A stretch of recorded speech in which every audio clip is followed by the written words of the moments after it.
3 nomes, 3 estratégias, 3 demônios que trabalham em conjunto há milênios para roubar aquilo que Deus confiou a uma família: o tempo, o corpo e os filhos. Baal te seduz com promessas de segurança e sucesso. Aserá te envolve com beleza e desejo. Moloque exige, por fim, o que você acha que precisa entregar para manter a paz. E assim, a casa vai morrendo por dentro. Essa é a verdade oculta que quero revelar hoje. Não se trata apenas de deuses distantes em colinas pagãs, mas de um padrão espiritual que atravessa séculos e chega até a porta da sua casa. Imagine uma colina ao entardecer. Tambores abafados, tochas tremendo, uma multidão reunida ao redor de um ídolo que reluz ao sol poente. Agora tire a imagem da pedra e coloque em seu lugar um escritório iluminado por telas, alguém que trabalha sem parar para pagar um padrão de vida.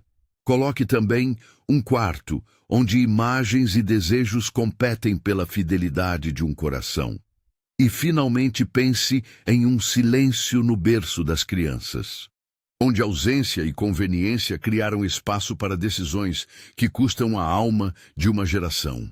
O antigo e o moderno não são tão diferentes quanto queremos acreditar. O plano é o mesmo. Primeiro o banquete, depois a cama, mais tarde o altar. Hoje eu proponho provar essa tese em 3 movimentos. Primeiro, vamos olhar para Baal, aquele que promete rendimento, segurança e controle. O Senhor que exige que você o coloque acima de Deus em seu tempo e prioridades. Depois, examinaremos Moloque, cujas exigências terminam com perdas irreversíveis quando a lógica do sacrifício se instala. Por fim, desvendar Aserá, a sedução que transforma o corpo em altar e a imagem em deusa. Em cada caso, mostrarei evidências bíblicas e arqueológicas, sempre lembrando que a arqueologia interpreta vestígios. Ela aponta para possibilidades que dialogam com a Escritura e, sobretudo, apresentarei como esse padrão aparece hoje na vida das famílias e das comunidades cristãs. Antes de continuarmos, quero convidar você a permanecer comigo até o fim desta primeira parte. Se esta palavra tocar o seu coração e você acha que sua família precisa ouvir isso, fique até o fim. Há um chamado prático e um tempo de decisão vindo adiante. Fique comigo. Quando falamos de Baal, precisamos voltar os olhos para as tabuletas de Ugarit, onde textos cananeus preservaram um ciclo mitológico que foi sombra e espelho para as nações vizinhas de Israel. Nas mesas de pesquisa, esses textos mostram um personagem chamado Baal, um senhor das tempestades e da fertilidade, um senhor que negocia a chuva, a colheita, o fruto do campo. Ele não é um deus abstrato, é uma figura que se apresenta como fornecedor condicionado. Eu te dou se você me honra. É nesse ponto que a teologia de Baal e a adoração a Yahvé se cruzam e separam. Enquanto Yahvé se revela como o Deus da aliança, um pastor que estabelece um pacto histórico, com promessas que não dependem apenas de desempenho humano, Baal opera como contrato. Você paga, recebe, você falha, perde. Essa diferença entre pacto e contrato é crucial para entender a infiltração de Baal na espiritualidade de Israel. O Antigo Testamento registra momentos em que o povo, cansado da dependência de um Deus que exigia fidelidade, cedeu às demandas de um Senhor que parecia mais palpável. A cena se repete: festas, banquetes, cantos, uma promessa de vida mais abundante se segue. Então o que parecia simples celebração abre portas. A cama torna-se cena de intimidade com a cultura pagã, e o altar é erguido. Não na colina distante apenas, mas dentro do coração do povo. O profeta que antes denunciou essa troca chamou isso de traição matrimonial. Israel era a esposa que se deixou levar pelo estrangeiro. O episódio de Números 25 dá um exemplo dramático desse padrão. Homens de Israel se envolveram com mulheres moabitas, comprometeram-se com práticas idólatras e caíram num ciclo de pecado que resultou em pragas e mortes. Por trás dos atos estava a sedução de um culto que prometia integração social, prosperidade e prazer imediato. O texto mostra também uma correção, a necessidade de ruptura com o altar e com o pacto rival. Essa correção exigiu coragem, liderança e ação decisiva, elementos que vamos aprender a aplicar hoje em nossos lares. A arqueologia acrescenta camadas interpretativas. Em sítios como Ugarit, na costa da Síria, encontram-se inscrições que ajudam a pintar o cenário religioso da época. As palavras e imagens não provam tudo por si, mas confirmam que existia uma religião organizada em torno de divindades que distribuíam bênçãos condicionais. E isso ecoa nas tentações que vimos em Israel ao longo dos séculos. Aqui devo ser claro. Arqueólogos e estudiosos muitas vezes debatem datas e significados. Quando menciono essas descobertas, digo que elas são interpretações com peso na literatura acadêmica, não provas incontestáveis. Ainda assim, juntas com os relatos bíblicos, elas compõem um quadro convincente de como Baal funcionava como um sistema sedutor. Como então Baal age hoje? Ele se manifesta nas prioridades trocadas, quando o trabalho, a carreira, o ganhar mais se tornam o eixo da identidade, quando o tempo do lar é negociado em prol de um projeto que promete segurança e status. Baal encontrou um novo sacerdote. A promessa é sutil. Se você me dedicar às horas certas, eu te darei tranquilidade, reconhecimento, conforto. E assim, a família perde seu espaço sagrado. As primeiras horas da manhã, o jantar em família, as noites de conversa, tudo é ocupado por algo que parece legítimo e urgente. O padrão é sempre o mesmo. Primeiro o banquete, os eventos sociais, as celebrações, as ocupações que tiram a prioridade da casa, depois a cama, a intimidade que se desvia para fora do casamento, por fim, o altar. Práticas ou prioridades que se tornam objeto de culto e determinação. Permita-me ser prático. Responda comigo, em silêncio para si mesmo. Onde você investe as 2 primeiras horas do seu dia? Onde você coloca os últimos momentos antes de dormir? Essas 2 janelas definem quem você adora. Se você não tem certeza da resposta, há um altar invisível sendo construído. Não é acusação, é diagnóstico pastoral. O processo de recuperação começa por identificar essas rotinas. Quero trazer um exemplo pastoral. Atendi um casal onde o marido trabalhava longas horas para oferecer segurança material. A esposa, por sua vez, aceitou com naturalidade as ausências, ocupando-se com redes sociais e entretenimento. Os filhos cresceram sem jantar em família, sem perguntas sobre a escola ou sobre a fé.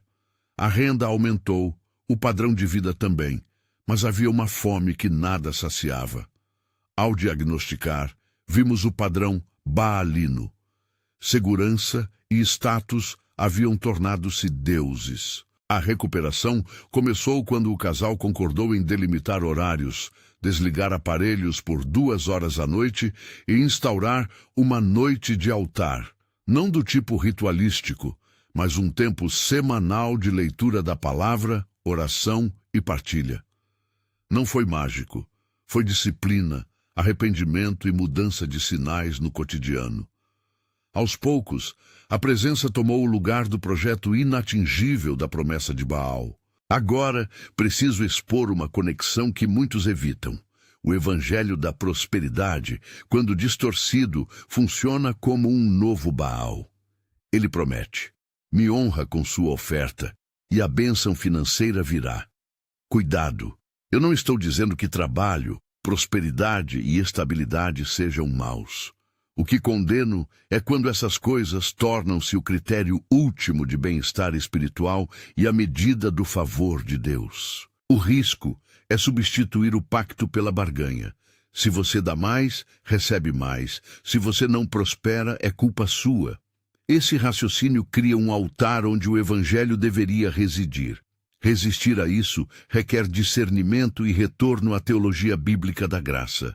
O favor de Deus não é compra, é dom. E a vida cristã é definida pela fidelidade ao pacto, não por uma série de transações. Aqui, proponho um exercício simples que pode começar a inverter o padrão baalino em sua casa. Recupere as primeiras 2 horas e as últimas 2 horas do seu dia. Tome posse desses períodos para silêncio, leitura bíblica, comunhão com a família. Estabeleça limites de trabalho por escrito, um contrato doméstico que reconhece o direito do lar à presença de cada membro. Não é legalismo, é renúncia prática. E lembre-se, renunciar não é perder, é ganhar o que mais importa. Ao mesmo tempo, precisamos entender que Baal também trabalha como ídolo interior. A voz que diz, você merece isso, você fez por isso. Agora, colha os frutos. É uma voz que flerta com o zelo legítimo pela provisão, mas o transforma em senhoria. Identificar quando a preocupação legítima vira adoração exige honestidade. Pergunte-se, suas orações são oração mesmo ou são rituais para obter contratos de favor? Você fala com Deus ou negocia com o Senhor das tempestades? Enquanto falamos de Baal, há uma figura que se opõe persistentemente a essa lógica na Escritura. O profeta zeloso que lembra de Deus como dono absoluto da aliança. Elias é esse profeta em uma das cenas mais dramáticas do Antigo Testamento. Um confronto que expõe a idolatria não apenas como erro religioso, mas como traição espiritual. Elias exige que o povo escolha, coloca as questões de forma direta. Quem é o Deus verdadeiro? Essa confrontação exige coragem, e a coragem requer alguém disposto a destruir altares que antes sustentavam a comunidade. Não se trata só de destruir imagens, trata-se de desfazer sistemas de pensamento e políticas familiares que sustentam a adoração errada. E aqui chega um ponto frequentemente esquecido. A destruição de um altar não é um ato simbólico sem custo.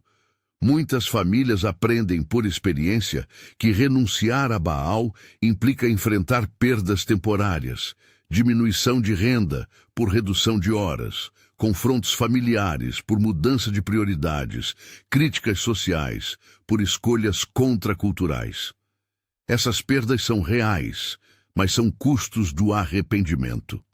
A Escritura nos mostra que rendição autêntica exige renúncia e, muitas vezes, consequência. O desafio pastoral é acompanhar esse processo, oferecendo coragem e estrutura prática. Antes de seguirmos para o segundo demônio nessa tríade, quero deixar uma pergunta que deve ecoar. Qual altar você abriu esta semana? Pense menos em objetos visíveis e mais em contratos invisíveis, compromissos, prioridades, discursos que regulam sua vida. Responder honestamente a essa pergunta é o primeiro passo para derrubar o que precisa ser derrubado. Agora, passo para o que vem depois de Baal no padrão histórico, a escalada que leva ao sacrifício. As fontes antigas, incluindo leituras arqueológicas do Tophet, em Cartago, e registros bíblicos de práticas sacrificais, indicam que algumas sociedades evoluíram de festas e cultos de fertilidade para rotinas que aceitavam e, por fim, normalizavam perdas humanas em nome de alguma promessa maior. Novamente, quero sublinhar. As interpretações arqueológicas variam. Há debates, há hipóteses com força e outras menos seguras. Quando menciono o Tophet, falo de um conjunto de camadas e urnas que estudiosos como Stiger e outros têm colocado como evidência de práticas sacrificialmente ligadas a cultos pagãos, possivelmente incluindo crianças, em contextos que exigem prudência interpretativa. O padrão que me interessa isolar aqui é uma progressão: medo, promessa, pequena entrega, normalização, vazio. Primeiro vem o medo econômico, social, existencial. Depois, uma promessa sedutora, segurança em troca de algo. A seguir, a primeira entrega, aparentemente inofensiva, um horário a mais de trabalho, uma conta familiar deslocada, uma abertura para conteúdos que deveriam ser vigiados. Com o tempo, a entrega se normaliza. Quando a cultura do lar aceita isso, o vazio aparece. Afinal, o que se ganhou com a entrega? Às vezes, o vazio se fecha com um ato extremo de sacrifício.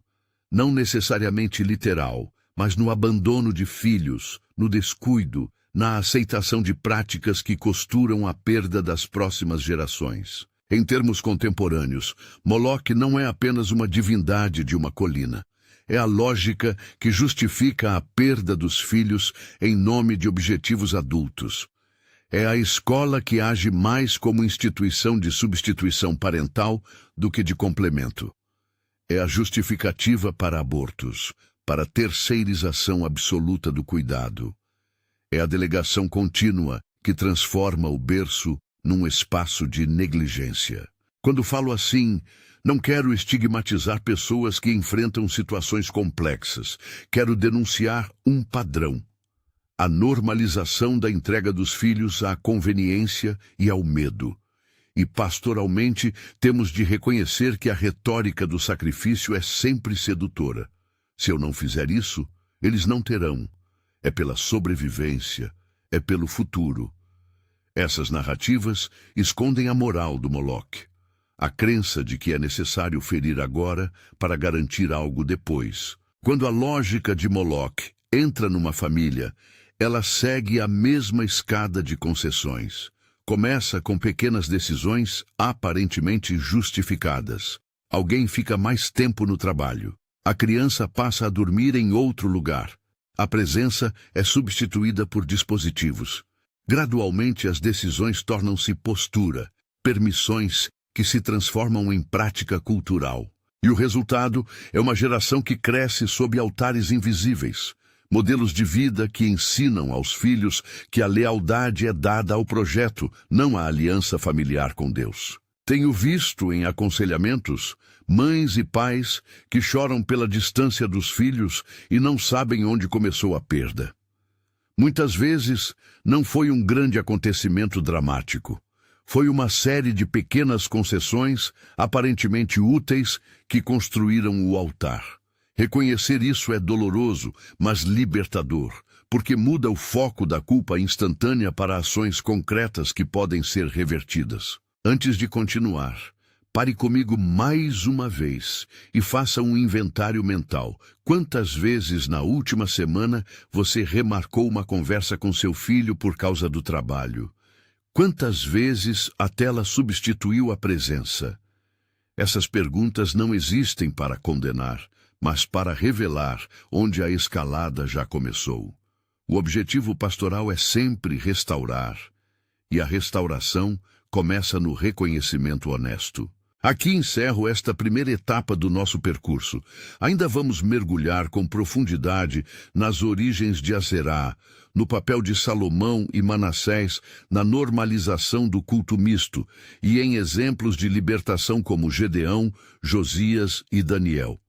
Vamos também trazer planos práticos de 30, 60, 90 dias e modelos de oração de renúncia. Mas para seguir adiante, precisamos que você tenha identificado, pelo menos, onde Baal já entrou e onde a lógica do Moloque começa a operar em sua casa.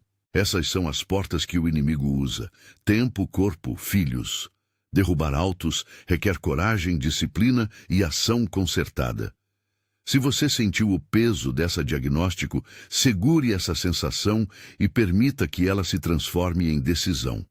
Na próxima parte, eu trarei evidências mais detalhadas sobre Moloque e Aserá. Narrarei 3 testemunhos que ilustram como essas dinâmicas se manifestam hoje e entregarei um roteiro inicial para começar a demolir altares no lar sem cair em fórmulas mágicas. Prepare-se para confrontar sistemas invisíveis e construir um plano de resistência. Quando eu disse que a escalada começa com Baal e termina em sacrifício, não foi metáfora vazia. Agora eu vou mostrar com cuidado e rigor pastoral, como a lógica de Moloque, a lógica do sacrifício, se instala e como a será, a sedução da imagem e da carne fecha o círculo que arruína gerações. Quero que você ouça cada detalhe como quem recebe uma anatomia. Conhecer o corpo do inimigo é primeiro passo para operar a cura no seu lar. Moloque, arqueologia, padrões e a escada das concessões. No campo da arqueologia bíblica, o termo Tofet aparece com frequência quando estudiosos descrevem áreas onde se depositavam urnas e oferendas. Em alguns sítios do Mediterrâneo Ocidental, por exemplo em Cartago, foram encontradas camadas com urnas contendo restos de ossos de crianças. Alguns pesquisadores, entre eles nomes citados na literatura especializada, interpretam essas camadas como evidências de práticas sacrificialmente ligadas a cultos pagãos. Outros estudiosos questionam a leitura literal desses achados, propondo explicações alternativas: fome, exposição ritual simbólico ou ritos de passagem. Ao falar do Tofet, repito o que já disse antes. Somos responsáveis por distinguir entre hipótese e prova inconteste. Ainda assim, quando confrontamos essas linhas de investigação com os relatos bíblicos, surge um padrão perturbador que merece nossa atenção pastoral. A figura de Moloque, grafada também como Moloque em algumas tradições, aparece na Bíblia associada a práticas que foram severamente proibidas e condenadas. O profeta Jeremias, entre outros, denuncia a entrega de crianças a práticas que buscavam garantir prosperidade ou favor. O que nos interessa aqui não é forçar uma interpretação arqueológica definitiva, e sim identificar a lógica que sustenta essa prática. O medo que gera a crença de que a perda de algo precioso trará retorno. A barganha que transforma seres humanos em moeda de troca.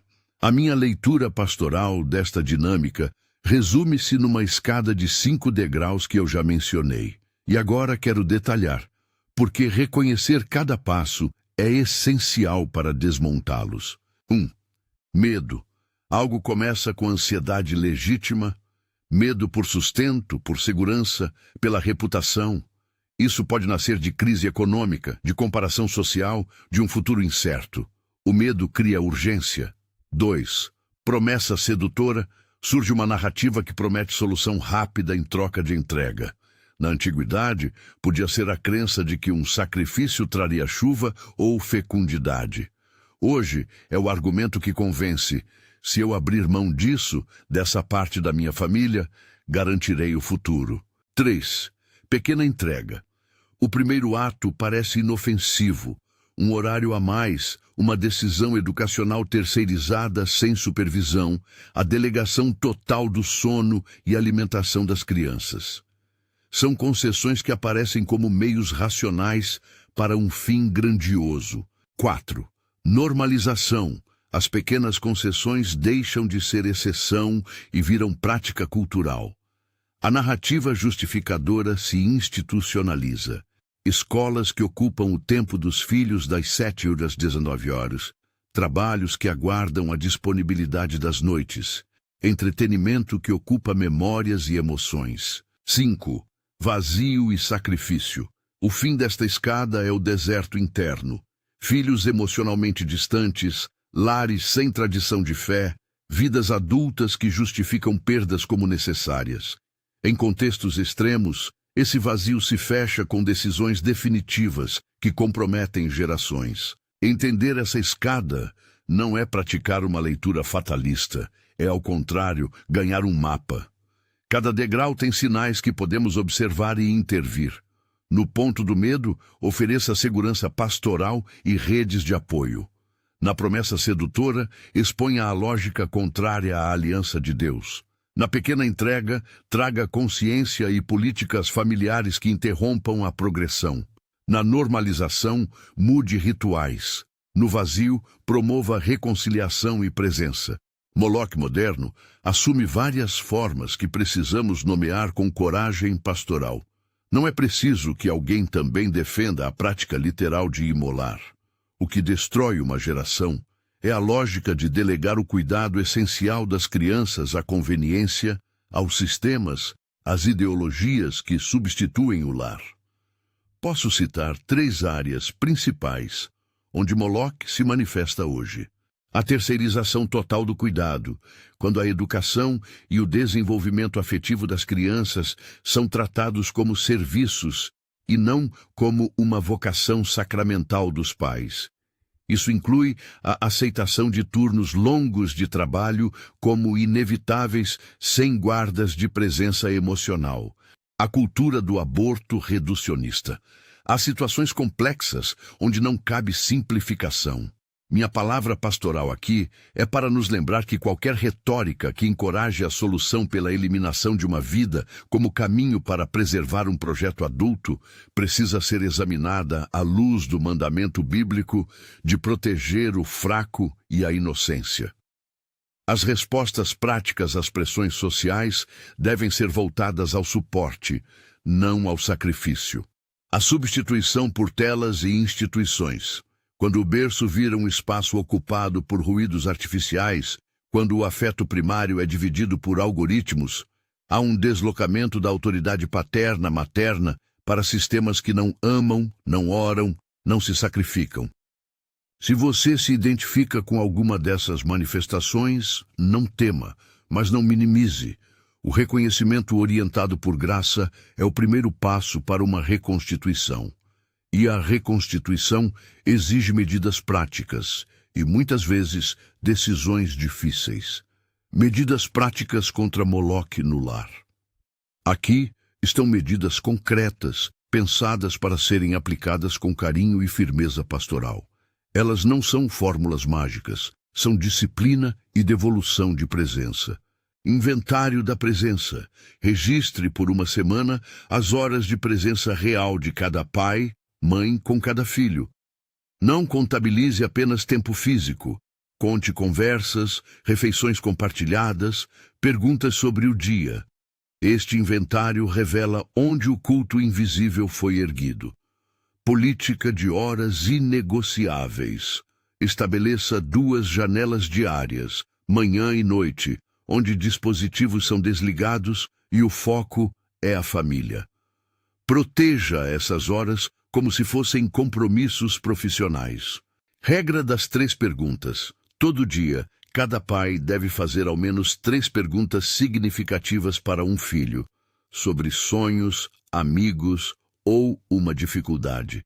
Isso reconstrói intimidade. Suporte comunitário. Busque parcerias com outras famílias para criar rotinas de apoio, rodízios de cuidado, grupos de oração, mentoria parental, terapia e aconselhamento.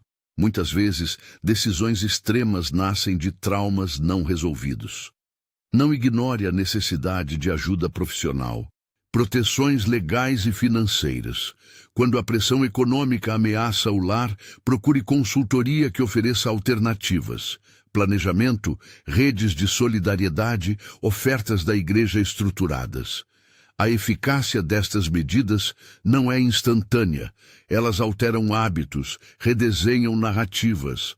A resistência que você pode enfrentar é real. Críticas, perdas econômicas temporárias, pressões sociais, mas elas são os custos do arrependimento que produz fruto.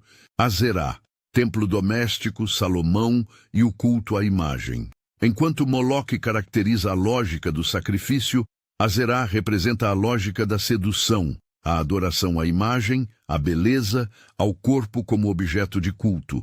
Azerá, como divindade nos contextos cananeus, esteve ligada a cultos de fertilidade e a postes cultuais de madeira, símbolos que invadiam o espaço doméstico e o transformavam em santuário pagão. A Bíblia registra que reis e líderes permitiram Aserá dentro do templo e dentro do coração do povo.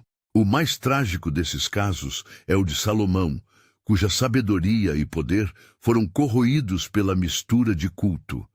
Casamentos com mulheres estrangeiras que introduziram altares e práticas que desviaram sua casa do centro do pacto. A história de Salomão é um alerta para o líder familiar. Mesmo quem constrói o templo pode, pela atração do estrangeiro e do belo, permitir uma casa mista, metade do que é para Deus, metade do que é para o mundo. A Zerá aqui funciona como uma lógica. Aquilo que encanta exige culto. Quando o corpo e a imagem se tornam entretenimento permanente, a adoração se desloca e o altar adquire outra forma. No mundo contemporâneo, a Zerá aparece em várias paisagens. Pornografia e indústria sexual. Não posso ignorar a força devastadora deste fenômeno. A implantação massiva de pornografia pelas telas tornou o corpo e o desejo pública mercadoria. A lógica é: consuma a imagem para obter satisfação. Não espere compromissos reais. Para muitos lares, a pornografia tem sido um altar escondido que destrói relações íntimas e ensina às crianças que a intimidade verdadeira é transacional. Cultura da imagem. Redes sociais transformaram corpos em vitrines e relações em mercadorias de curtidas. A adoração à validação pública substitui a adoração íntima a Deus e a fidelidade conjugal. Sedução comercial. A indústria da beleza e do erotismo vende um mito que promete poder e aceitação pela apresentação do corpo. A busca obsessiva por aparência transforma o lar num palco de comparação permanente. Teologicamente, o contraste entre Azerá e Yahvé é nítido. Yahvé é o Criador soberano que dá significado e dignidade ao corpo. Azerá instrumentaliza o corpo. O remédio bíblico não é repudiar o corpo. Cristo assumiu carne, mas restaurar o lugar do corpo sob o senhorio de Deus e a vocação do amor conjugal. Como responder a Azerá em casa? Estratégias práticas. Inventário de exposição. Cada adulto deve fazer um inventário honesto do seu consumo de imagens, redes sociais, séries, sites. Onde há repetição, há formação de altar. Limites técnicos, ferramentas de bloqueio, filtros e supervisão parental não são vergonha. São cercas que protegem o cultivo do caráter. Configure filtros, senhas e políticas claras com transparência conjugal. Educação sexual cristã. Não deixe a compreensão do corpo para o mercado. Ofereça educação íntima à luz da teologia cristã. Dignidade, limites, compromisso. Conversas açucaradas não bastam. É preciso linguagem clara, amorosa e prática. Rituais de renúncia. Quando o corpo foi transformado em ídolo, é necessário um rito de renúncia familiar que nomeie os pecados, confesse, perdoe e restabeleça limites. Não é teatralidade, é disciplina espiritual. Reconstrução do afeto. Atividades que restauram a intimidade no casamento. Noites sem tecnologia, conversas concretas sobre desejo e limites, terapia de casal quando necessário. A Zerá também relaciona-se com a idolatria do sucesso estético e da autorrealização através da aparência. Um passo simples é redefinir a medida de valor, não pelo número de seguidores nem pela aprovação alheia, mas pela fidelidade ao pacto. Medir a vida por graça e fruto espiritual, não por métricas sociais, é um ato de resistência contra esse ídolo. Interlúdio bíblico. Gedeão, Josias, Daniel. Modelos de resistência doméstica. Essas histórias não são meramente históricas. São mapas de ação para quem quer derrubar altares. Gedeão. Coragem e discernimento.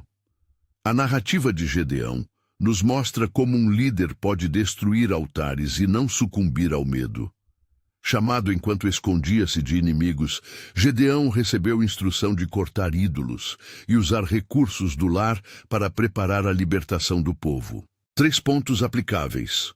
1. A coragem começa na convicção de que Deus é Senhor. 2. Destruir altares muitas vezes implica vulnerabilidade social. 3. Pequenas ações edificam movimentos de libertação. No contexto doméstico, Gedeão nos lembra que a renúncia muitas vezes começa num depósito de lã, gestos concretos que desafiam narrativas dominantes. Josias, reforma institucional. Josias é o rei que, ao ouvir a lei, promoveu reformas radicais. Ele removeu altares, restaurou o templo, reestabeleceu a Páscoa. Há uma dimensão pública em sua reforma, mas a lição doméstica é clara. Mudanças em família muitas vezes exigem reformas sistemáticas, políticas, liturgias, educação. Planeje reformas, comunique-as com amor, execute-as com determinação. Daniel. Fidelidade em contexto hostil. Daniel viveu no exílio e, mesmo assim, manteve sua prática de oração e dieta, resistindo às pressões culturais. Ele nos mostra que, mesmo quando a família está sob influência contrária, cada pessoa pode exercer resistência fiel que influi no coletivo. Para pais que enfrentam instituições contraculturais, a recomendação é cultivar pequenos espaços de santidade que preservem tradições, refeições de gratidão, leitura bíblica, oração. Ligação com Hebreus e Cristo como centro. As histórias de libertação apontam sempre para a obra de Cristo. Hebreus, ao descrever o acesso ao Santo dos Santos pelo sangue de Cristo, nos lembra que a restauração doméstica não é mágica de autoajuda, é resultado do pacto renovado em Cristo. Quando rompemos pactos antigos, o fazemos reconhecendo o novo pacto, a superioridade do sangue derramado por nós e para nós. Isso não substitui o trabalho ético e prático, o embasa. 3 cenas pastorais, rostos que ilustram padrões. Vou contar 3 histórias estilizadas, compostas a partir de relatos que tenho ouvido no aconselhamento pastoral. Não para espetacularizar, mas para humanizar e indicar caminhos. Os nomes são diferentes, as situações compostas, mas os temas são reais. Cena 1. Marcos, o diretor financeiro. Marcos era diretor financeiro de uma empresa de porte médio. Trabalhou incansavelmente por anos para oferecer uma vida melhor à família. Gradualmente, as refeições foram substituídas por entregas, as conversas por e-mails, a noite de sono por planilhas.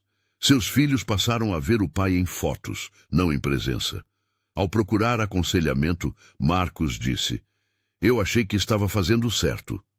Diagnóstico. Baal do trabalho havia se tornado senhor. Intervenção prática.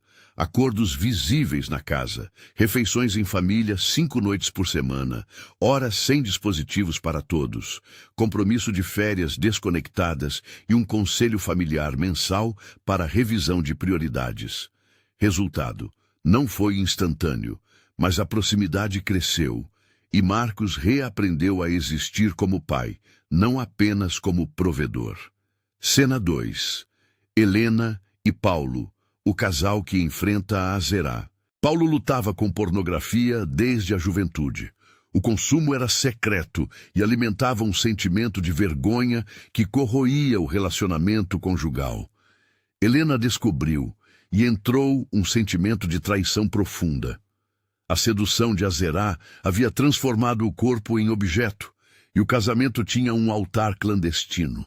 A intervenção foi dupla: terapia sexual cristã para o casal, instalação de bloqueadores de conteúdo, reconstrução de intimidade com exercícios práticos, noites de diálogo, reconexão física com limites, e uma rede de prestação de contas com um mentor espiritual. Não prometo cura instantânea. Houve recaídas, humilhação e trabalho duro, mas a narrativa final do casal mudou. Não havia mais segredo sustentando uma cultura de idolatria. Cena 3. Ana e Roberto, pais que quase perderam a filha para a ausência. Ana e Roberto trabalhavam em empregos deslocados e delegaram rotinas às redes de cuidado de uma escola que oferecia conforto, mas pouca orientação espiritual. A filha, Sofia, cresceu distante da fé dos pais. Anos depois, num momento crítico, Sofia decidiu romper com a família e seguir uma vida que a distanciou ainda mais. O casal sentiu o golpe. Onde erramos? O diagnóstico mostrou a escada de Moloque em ação. Medo, promessa, entrega, normalização, perda. A recuperação foi longa. Anos de presença, terapia familiar, mudança de trabalho para reduzir horas e construção de rituais semanais que trouxeram Sofia de volta à mesa. Não foi um sucesso instantâneo, mas demonstrou que arrependimento, constância e políticas práticas revertiam cursos de vida. Plano prático: 30, 60, 90 dias para derrubar altares e reerguer o lar. Agora vamos ao plano operacional. Separe este plano por dias, com ações diárias e semanais. Não é um manual mágico, é disciplina cristã aplicada. Dias 1:30, diagnóstico e medidas imediatas. Semana 1, inventário familiar. Cada membro registra rotinas de sono, tempo de tela, presença nos alimentos, horários de trabalho. Faça uma reunião familiar para expor dados com humildade e sem acusação. Semana 2. Estabelecimento de janelas inegociáveis. Defina 2 horas pela manhã e 2 horas à noite sem dispositivos.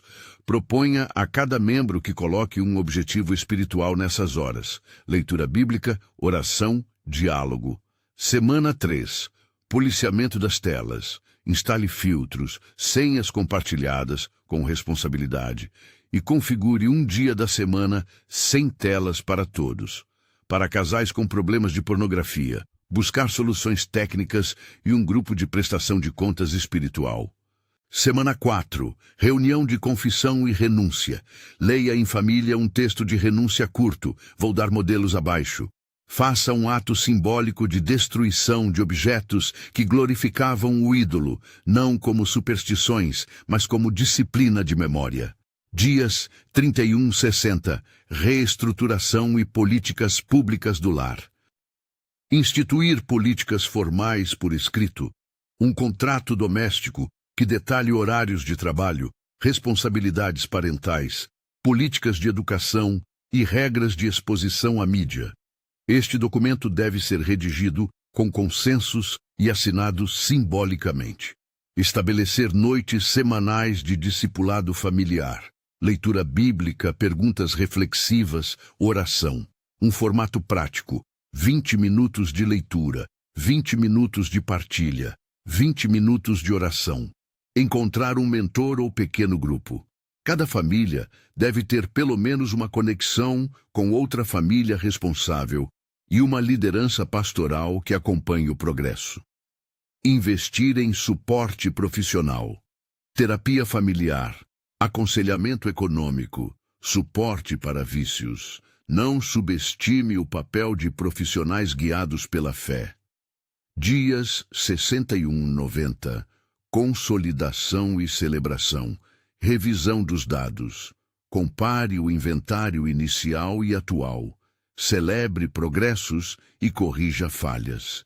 Planejamento de rituais de longo prazo. Estabelecer Páscoa doméstica, momentos de memória cristã, dia de serviço comunitário em família. Treinar substitutos. Pais formam pequenos times de suporte, avós, irmãos, líderes de comunidade, para garantir resiliência quando crises surgirem. Proclamar passos públicos. Ler em comunidade a declaração de renúncia e pedir oração formal da igreja pela família. Modelos de renúncia e oração de renúncia para as 3 entidades. Esses textos são para serem lidos em família. Não são fórmulas místicas, são palavras que nomeiam a culpa, confessam e se comprometem com a mudança. Leiam com reverência, depois orem e tomem medidas práticas. Renúncia de Baal, modelo de leitura em família. Renuncio, em nome de Jesus Cristo, a qualquer senhor que tenha ocupado o primeiro lugar em meu tempo, em minhas prioridades ou em meu coração. Confesso que permiti que o trabalho, o conforto e a busca de segurança competissem com minha fidelidade a Ti, ó Senhor. Renuncio a esse pacto de troca e peço perdão pelas escolhas que afastaram minha família de Teu caminho. Quero colocar meu tempo e minhas decisões sob Teu senhorio. Conceda-nos graça para recuperar o tempo roubado e coragem para estabelecer novas práticas que honrem a Ti. Renúncia de Moloque, modelo de leitura em família. Renunciamos diante de Ti, Pai, à lógica que transforma nossos filhos em preço, em projeto ou em garantia de futuro. Reconhecemos que, por medo ou por conveniência, permitimos perdê-los emocionalmente. Pedimos perdão por todas as vezes que usamos atalhos que substituíram presença pelo serviço. Renunciamos a qualquer prática ou decisão que sacrificou a infância à conveniência. Dê-nos sabedoria para proteger, tempo para cuidar e redes de amor que sustentem nossas escolhas. Renúncia de Azerá, modelo de leitura em família. Renuncio, Senhor, a toda obsessão com a imagem e com os prazeres que corrompem a intimidade. Confesso minha cumplicidade com a indústria do erotismo, da aparência e da validação pública. Renuncio à idolatria da tela e da fama. Peço que o Teu Espírito renove nossos corpos como santuários do Teu amor e que restaure a beleza do relacionamento conjugal, a fim de que a carne seja vivida como dom, não como objeto. Importante. Estas renúncias devem ser seguidas de ações concretas, dispositivos bloqueados, horários respeitados, situações de prestação de contas estabelecidas, como conduzir uma confissão pública, familiar. A confissão livre não precisa ser midiática, mas precisa ser explícita. Nomear os pecados, descrever as consequências e articular passos concretos. Um modelo simples, abertura com leitura de escritura, por exemplo, Joel 2:13 ou 2 Crônicas 34, passagem de reforma. Confissão coletiva com nomeação de altas práticas. Confessamos que por X deixamos de. Declaração de arrependimento pessoal e compromisso público. Declaração de ação, horários, filtros, terapia, suporte. Oração de convicção e pedido de graça. Apoio prático. Apontar uma pessoa de responsabilidade para acompanhar até 90 dias. Clímax teológico. A cruz, a autoridade e o poder libertador. Tudo o que sugeri até aqui não prescinde do fundamento, a cruz de Cristo. A vitória sobre as potestades espirituais não é uma técnica, é uma realidade já conquistada por Jesus. Colocar a cruz no centro do lar significa duas coisas: reconhecer que nossos esforços são insuficientes, sem a graça divina, e assumir a autoridade que nos é concedida como filhos. Autorizar a palavra, a oração e a disciplina com confiança em Cristo, não em rituais humanos. Algumas implicações práticas desta doutrina. Renunciar pactos antigos é, antes de mais nada, confessar que Cristo é Senhor e pedir que o Espírito quebre cadeias. Em nenhum momento apresentamos ritual humano como amuleto, apresentamos Cristo como rocha. A oração de expulsão de influências não é espetáculo exorcista, mas proclamação da verdade cristã. Cristo venceu. Eu me aproprio dessa vitória pela fé e pela confissão pública. A restauração é um processo que inclui disciplina, prestação de contas, serviço sacrificial e, sobretudo, arrependimento. Checklist de sinais de progresso espiritual no lar. Para acompanhar seu avanço, eis indicadores práticos. Aumento de conversas significativas durante refeições. Redução comprovada do tempo de tela individual e familiar. Presença regular em momentos de culto familiar. Relacionamento conjugal com comunhão, comunicação e limites restaurados. Filhos mais engajados nas rotinas espirituais, não por coação, mas por influência. Redes de suporte ativas, mentor, grupo, conselho pastoral, referências e leituras recomendadas resumidas. Quando eu falo de arqueologia e literatura, faço isso com base em estudos que interpretam achados e textos. Seguem leituras para quem deseja aprofundar, lembrando que datas e alguns detalhes podem ser indefinidos em função de debates acadêmicos. Tablilas de Ugarit. Estudos comparativos sobre ciclo de Baal. literatura acadêmica especializada em mitologia do Levante, pesquisas sobre o Tofet de Cartago, estudos arqueológicos que discutem urnas infantis e contextos cultuais, diversos autores, consulte resenhas críticas. Comentários sobre Números 25, Juízes, Gedeão, 1 Reis, 11, Salomão, e 2 dos Reis, Josias, Manassés. Seleções de comentários bíblicos confiáveis para estudo exegético. Obras introdutórias sobre teologia pastoral da família, para aplicação prática. Em notas do vídeo, colocarei indicações de obras específicas e links para estudos. Quando um dado for controverso, indiquei que é interpretação e não prova absoluta. Últimos conselhos pastorais antes da oração final. Quero deixar algumas advertências e encorajamentos práticos. Não tente fazer tudo sozinho. Reformas domésticas exigem comunidade e estrutura pastoral. Busque um pastor, um mentor e uma rede de apoio. Não transforme a renúncia em performance. O objetivo não é luz em redes sociais. É mudança de coração e práticas duradouras. Seja paciente consigo mesmo. A luta contra padrões antigos é longa e requer graça. Há recaídas, mas também há progresso. Perseverem com humildade. Tome decisões concretas hoje mesmo. Se você ainda não invadiu essa luta, faça algo prático agora. Apague um aplicativo que alimenta a idolatria. Marque 1 hora para estar com seus filhos. Peça ao seu cônjuge uma conversa honesta. Apelo final e instrução de ação imediata. Eu exorto você, neste momento, a tomar uma decisão clara. Esta semana, escolha derrubar um altar específico. Nomeie qual é. O trabalho que te consome, a tela que te domina, a decisão que entrega seus filhos. Comprometa-se a uma ação concreta. Reduzir horas, colocar um bloqueio, iniciar uma confissão pública na sua casa. Faça este compromisso com alguém que possa verificar.